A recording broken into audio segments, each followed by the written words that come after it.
Hello friends, ఈరోజు జొన్న రొట్టె ఎలా చేయాలో చూద్దాం.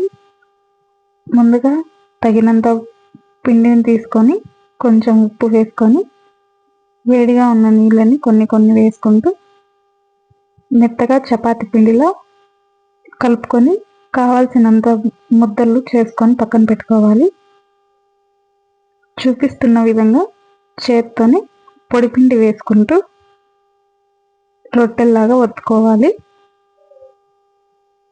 కింద అంటుకోకుండా అప్పుడప్పుడు తిప్పుకుంటూ 4 వైపులు సమానంగా ఉండేలా మందం రాకుండా పలుచగా తట్టుకోవాలి. పొడిపిండిని కొంచెం కొంచెంగా పైన కూడా చేతికి అంటుకోకుండా చల్లుకొని ఒత్తుకోవాలి. పెనాన్ని లో ఫ్లేమ్లోనే ముందుగానే వేడి చేసుకొని పెట్టుకోవాలి. రొట్టె ఆరిపోకుండా ముందుగానే కొంచెం కొంచెం వాటరు పైన చల్లుకుంటూ రొట్టెని 2 వైపులా కాల్చుకోవాలి.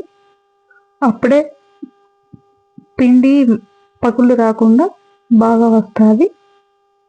జొన్న రొట్టెలోకి ఏదైనా ఆకుకూర తాలింపు అయితే బాగుంటుంది.